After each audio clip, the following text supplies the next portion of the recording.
What's up, everybody? Chelsea Studio here, and today we are talking about burnout.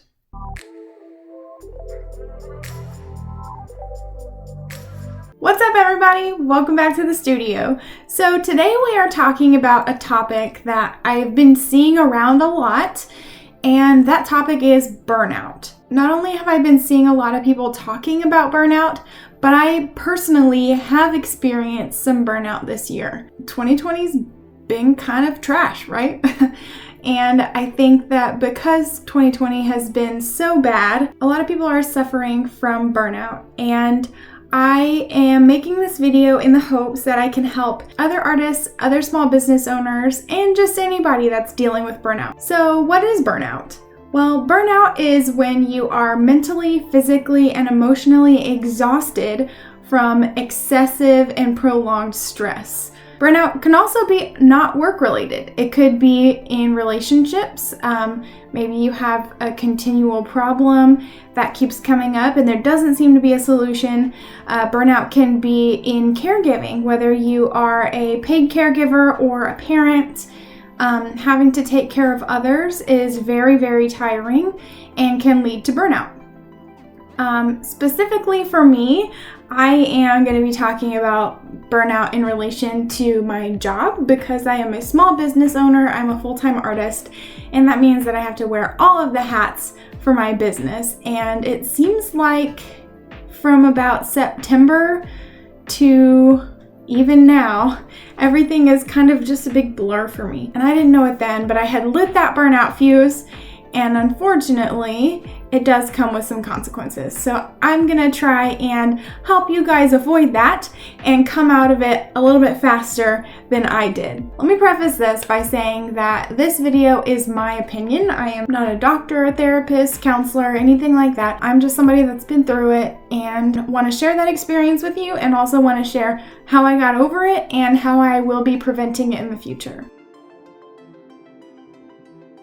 So how do you know if you're in burnout? Well, there's actually a cycle, so listen to this and tell me if it sounds familiar. It starts with a really intense drive to accomplish something. Sometimes it can even be like a big project goal or several projects, as was the case for me. And then the next step is that you start pushing yourself to work harder. Maybe you are seeing results and they're great and you want to keep pushing, or maybe you're not seeing results and you think that you just need to work harder to make it happen. Well, because you're working so hard, you go into the next phase, which is neglecting things or people around you and yourself. So you neglect things that are in your non-work life and you neglect yourself. You stop doing any self-care that you were doing before. The next phase is displacement. So whenever you get to this phase, you can't seem to find the solution to your problem, so you start to maybe blame others around you for the way you're feeling, and you don't internalize it and realize that you are overworking yourself. And after displacement, you start neglecting the rest of the parts of your life. If you are doing this with work, like I was, then you are focusing way too much on working, and it's causing you to fall behind, or at least it did for me. It's causing you to fall behind on your non-work responsibilities. So that could be building up your relationships, it could be housework, it could be self-care is a huge one. So when you get to this point, usually there's a little stage of denial. You don't think that it's your fault. You might think that everything you're doing is justified, that you have to work this hard if you want to get any kinds of results. And then after denial is withdrawal. So you back out of your life, basically. You are so focused on what you're doing, but even that starts to slip away in this withdrawal phase. And then next is behavior changes. So for me, I got really emotional and really sad. I was just crying all the time, and I just couldn't force myself to do much of anything. And then I regretted not doing anything after I realized that I hadn't been working all day. I felt super guilty, and I also just felt super drained. The behavior changes was where I started noticing, like, okay, I'm not in denial anymore. something's clearly wrong, I'm not like this, something's up. After the behavior changes, you might start to feel a little bit of depersonalization, feeling detached from whatever your goals are, and from the rest of the aspects of your life, which is very similar to withdrawal, but withdrawal is like the starting point of that. Depersonalization is definitely more internal and a little bit further along in our process. And then comes the emptiness, and this was where I had the roughest week of my life, where I didn't feel anything. I went from 100 to 0 really, really fast. I just felt empty. I just couldn't be who I wanted to be at that point, which was just a depressed mess. The emptiness is usually followed by depression. So it just kept getting worse. And then the last step is mental and physical exhaustion. And I definitely felt that. If any of those stages sounded familiar to you, hopefully you're towards the top. And if you are towards the top, it will be a lot easier for you to come out of the burnout more quickly and stop yourself from completely burning out. So the first thing that I did, and what we're going to get into now, is I started the recovery stage. What I decided to do was just take a few days off. I know a lot of you guys probably can't do that. You probably don't have that capability. The next few strategies that I will be talking about are things that you can actually implement if you can't take that time off. So the first tip that I came across was identifying what the source of the problem is, which in my case was overworking. The next step is to try and make some immediate changes. So what could I do that instant that would stop me from overworking myself? And so what I decided to do was set myself a hard stop. So I would usually get up around like 8:30 or 9, and I would work until bedtime. To help my husband, he gave me some advice, and he told me that I should start working when he goes into work, and then whenever he gets home, that's when I stop, because that's a full 8 hours. Because I was still in the burnout though, I couldn't get up as early as he does. I used to. Before I realized that I was really deep into burnout, I would get up with him and it would be no problem. But with the burnout, I was sleeping more, so I slept in more. And rather than forcing myself to get up that early, I decided that the sleep was part of the rest that I needed. So whatever time I would get up, I would just have the time from when I woke up to the time that he got home, and that was it. So this did two things for me. First, it made sure that I had planned in some rest time, but also it made me value the hours that I had and stop doing so much busy work. So I needed to redo my priorities and do less busy work. So I got a piece of paper, and I just wrote down, actually 2 pieces of paper, and I just wrote down everything that I thought I needed to do. And then from that list, I decided which things were most important, and I would try to do 3 things a day off that list that were super important. And that seemed to work. Some days I didn't have time to do all 3, and I would just carry it over to the next day. But setting up those priorities was a huge help for me. The next thing that you can do is delegate. Now, since I am my own little business owner, I can't really delegate anything within my business because I don't have a team yet.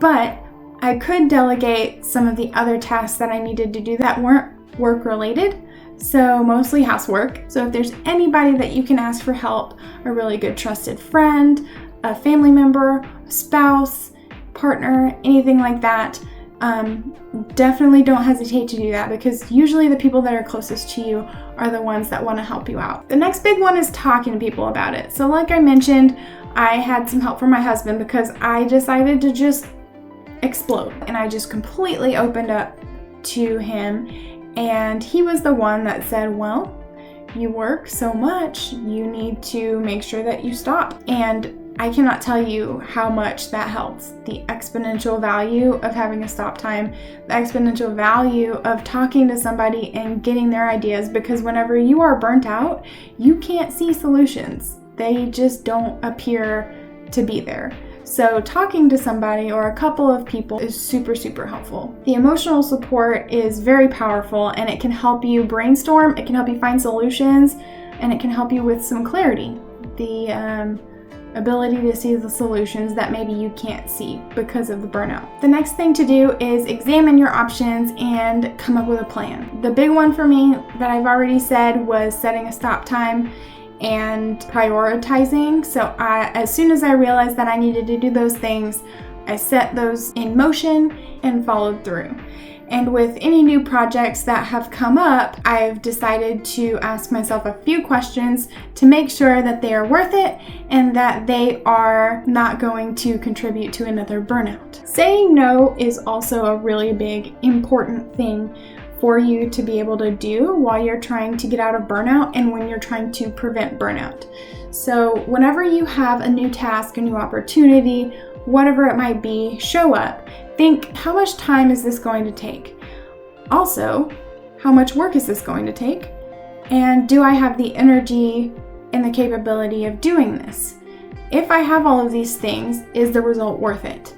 If you can figure that, and if it is, take it on. If it's not, then push the task off till either a later date or just decline altogether. Your time is irreplaceable, and you definitely need to make sure that you are practicing some self-compassion, because just admitting that you're burnt out is hard enough, but then trying to take back your time and saying no can feel selfish to some people, but it's really not. You only have a finite amount of time in this world, and you should be spending it the way that you want to spend it.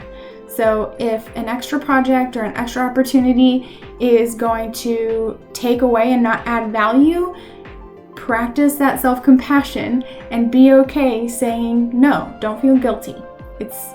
You're doing what is best for you, and in the end, it's going to make you a happier and better person. So this last little section is basically all about self-care and listening to your own personal needs. Self-care is extremely important just to be a happy, healthy human being, and I don't think a lot of people do it enough.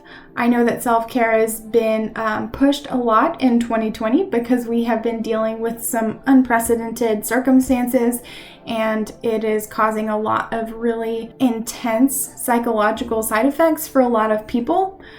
So hopefully you can get some value out of these self-care tips that I have for you guys that have to do with curing and preventing burnout. So first, get some good sleep and get it consistently.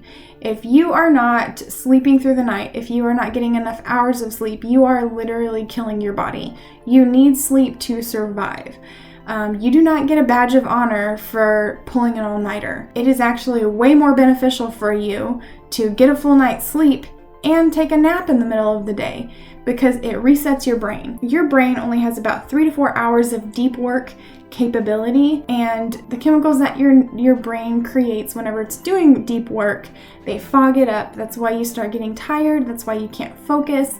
And then if you go to sleep, those chemicals disappear. If you take a nap, even a little bit of those chemicals get wiped from your brain, and you can be more productive. Now, don't tell your boss that I told you to take a nap in the middle of the day. Like I said, I'm just giving you advice. Spend some time with other people. Socialization is important, but don't overdo it. Finding time for friends, but also finding time for yourself. Do something active each day. You can do basically anything to get your body moving, and that will count as activity. The biggest thing that a lot of people have been pushing this year has been going on walks and getting some fresh air. You know, you can get a little bit of cabin fever, and it's proven that walking helps increase longevity, it helps increase brain function, it helps with productivity. So I highly recommend taking a walk. If you can't take a walk, then doing something at home could be just as valuable. Anything that you can do to increase your daily activity is going to help. Make sure that you are eating nutritious foods, not a ton of junk food, because that will just make you feel even worse. And also drinking water. Not flavored water, not soda water, actual just plain Jane water. Water is literally the elixir of life. You can cure so much just by drinking enough water throughout the day. It helps with your skin, it helps with your hair, it helps get rid of all the toxins that you take into your body. Water is just the best thing that you can have. So make sure that you are drinking plain water. Just water. You might have to wean yourself off of some things, and I'm not saying you can't have anything. Even I have a couple cups of coffee a day. Every once in a while I'll have an adult beverage, but all I ever drink besides that is water. Water also helps with weight loss because if you're not drinking your calories, then you don't gain as much weight. It will take some training if you're someone that never drinks water, but I promise you, water is crucial, especially if you are burnt out. Do things that make you happy, of course. One thing that I started doing was after my husband would get home, we would chit chat, we would probably eat or something, and then I started a new show that I really was interested in that I hadn't had the time to start before. I also started a video game that I had been wanting to play. I love video games, but I've been putting them on the back burner because I felt guilty for playing them because I wasn't working. I thought that I needed to be productive. And while it's true, if you're trying to work from home and you choose to play a video game all day instead, that's not productive. But now that I have this stop time, I have a specific amount of time that I'm allotted to do these recreational activities that maybe aren't as productive. But in a sense, they kind of are because they help you relax. That serotonin is really good for you. So just find something that makes you happy and make sure that you're doing it. And then the last part of self-care is valuing silence. It offers your brain clarity, it decompresses you, it relieves stress. Silence is super helpful. Take a little bit of silence each day. Be present in the moment. I know that sounds super woo-woo, but I'm telling you, since I have started putting silence into my schedule, I have felt so much better. And I hope that you guys find that as well. If none of this is working, if you're trying these things and you're not getting the results that you want to as quickly as possible, there might be some underlying things that you might need to talk about. So don't be afraid to get some counseling or some therapy. Asking for help is a sign of strength. And if you are strong enough to ask for help from friends and family, then you are more than strong enough to seek help from somebody that might actually see that there's something else going on. Maybe work isn't the issue. Maybe it is something else and you've just attributed it to work. Everything that we talked about on how to recover from burnout is also how you prevent burnout. So by recharging your batteries in the ways that we've talked about, you can prevent burnout. All right, so that was a long, intense, very technical video. But the reason that I wanted to do a little bit more of a serious video is because it just seems so relevant right now. And I'm going through it. And I can tell you from firsthand experience that this stuff works. So if you're somebody that's suffering, you have a friend. I'm here. I have been through burnout, clearly. I am still kind of on the tail end of it. It's really hard for me to paint right now. But I am dealing with it. And I know how you feel. I can listen if you feel like you don't have anybody that you can trust, that you can talk to. I can be that person for you. What I'm telling you is that if you're going through burnout, you are not going through it alone. All right, guys, I hope you liked the video. Thank you for being here if you're still here. If you made it all the way to the end, you can show that to me by leaving me a comment that has your favorite self-care strategy, I guess, in the comments below. If you guys want to see more from me, you can check out my Instagram and my website. Other than that, I hope you guys have a fantastic rest of your day, and I will see you next week. Bye!